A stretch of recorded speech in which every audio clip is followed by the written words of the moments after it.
Assalamualaikum warahmatullahi wabarakatuh. Di sini saya akan menjelaskan mengenai penggunaan diksi atau pilihan kata. Pengertian diksi. Pengertian diksi menurut KBBI yaitu diksi adalah pilihan kata yang tepat dan selaras dalam penggunaannya untuk mengungkapkan gagasan sehingga diperoleh tertentu. Yang kedua ada pengertian diksi menurut Harimurti. Diksi adalah pilihan kata dan kejelasan lafal untuk memperoleh efek tertentu dalam bicara di depan umum atau dalam mengarang. Yang ketiga ada pengertian diksi menurut Wiyamartaya, yaitu diksi keahlian seseorang dalam membedakan baik dan benar dalam nuansa-nuansa yang akan disampaikan seseorang, serta keahlian tersebut sama dengan kehendak masyarakat, pendengar juga pembaca. Yang keempat, pengertian diksi menurut Susilo Mansuruddin, yaitu diksi terdapat dalam bukunya yaitu yang Mozaik Bahasa Indonesia ialah pilihan kata dengan pemilihan yang tepat, teliti dan benar dapat membentuk nilai pada suatu kata. Pemilihan kata yang sesuai dengan mencegah kesalahan posisi kata yang berbeda. Selanjutnya ada pemilihan kata dengan gaya pengungkapan yang baik dan benar sesuai situasi agar menciptakan keindahan dalam kalimat. Selain itu, tujuan diksi adalah untuk mempermudah dalam komunikasi karena menggunakan diksi untuk memudahkan pemahaman dalam sebuah kalimat. Adapun macam-macam diksi diantaranya sinonim adalah pemilihan kata yang mempunyai makna yang sama, pada umumnya digunakan untuk membuat ungkapan dan dituliskan sesuai dengan ekspresi yang disampaikan. Berikut ini adalah contoh sinonim. Rajin sama dengan giat, haus sama dengan dahaga, baju sama dengan pakaian, bohong sama dengan dusta, senang sama dengan bahagia. Yang kedua ada antonim, ialah kebalikan dari sinonim, yaitu pemilihan kata yang mempunyai artinya yang berlawanan dengan kata tersebut. Antonim juga disebut dengan lawan kata, contohnya besar dengan kecil, atas dengan bawah, kiri dengan kanan, tutup dengan buku, baru dengan lama. Mohon maaf, tutup dengan buka, baru dengan lama. Yang ketiga ada polisemi, yaitu merupakan bentuk bahasa atau kata frasa yang memiliki arti lebih dari satu yang digunakan dalam beberapa kalimat yang berbeda. Misalnya kalimat pohon itu rendah dengan kalimat wanita tua itu rendah hati. Kata rendah pada kalimat arti rendah adalah pendek, sedangkan kata rendah pada kalimat kedua kata rendah memiliki makna tidak sombong.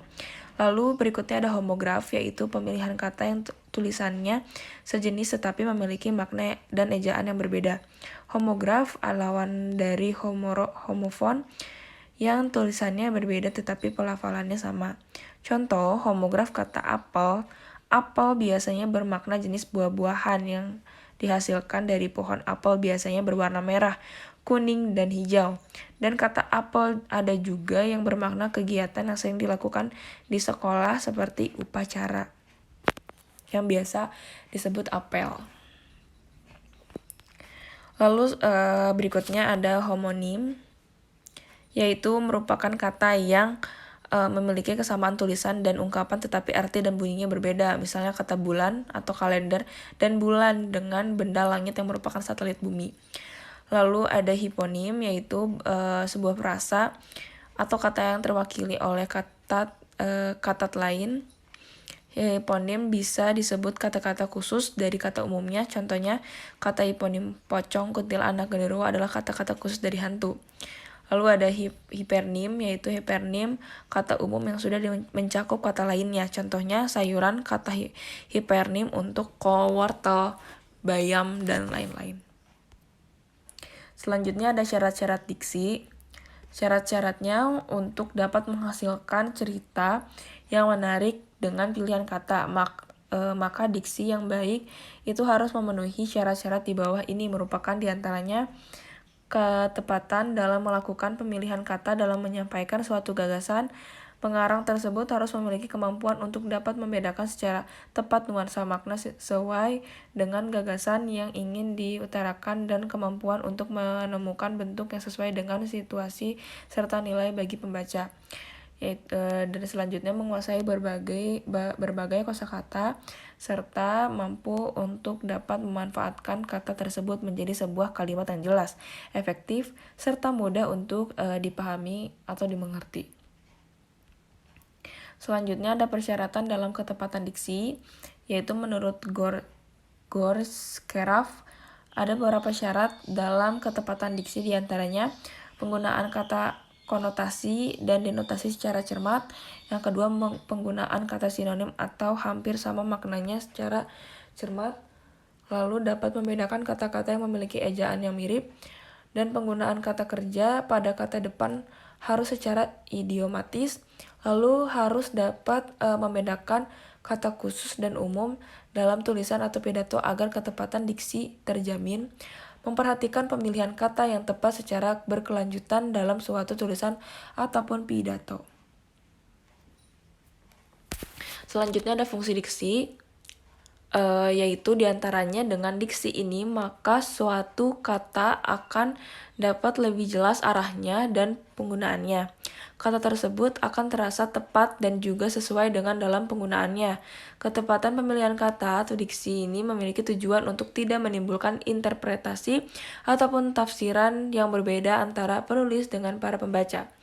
Lalu selanjutnya ada kriteria diksi, konsumsi bahasa yang bisa dikatakan gagasan, komentar, benak, ataupun pengalaman secara pas. Wajib mencermati kriteria pemilihan kata. Ada 3 kriteria dalam diksi, ialah ketepatan, kecermatan, serta keserasian. Lalu ada ketepatan sunting. Penanda ketepatan opsi kata tersebut merupakan selaku berikut: mengomunikasikan gagasan bersumber pada opsi yang pas serta cocok, bersumber pada kaidah bahasa Indonesia yang baik serta benar, menciptakan pengertian ataupun pemaknaan yang pas, tidak ambigus, serta tidak menimbulkan salah mengerti, menciptakan respon pembaca ataupun pendengar cocok harapan penulis ataupun pembicara, serta menciptakan sasaran komunikasi yang diharapkan. Yang kedua ada kecermatan sunting, yaitu kecermatan dalam pemilihan kata berhubungan dengan pemakaian kata yang dibutuhkan untuk mengatakan gagasan tertentu. Pemakai bahasa wajib sanggup memakai bahasa yang pendek sehingga mengirit pemakaian kata. Pemakaian diksi yang teliti hendak kurangi jumlah kata sehingga tulisan jadi ringkas serta tidak terdapat kata yang bertabiat mubazir.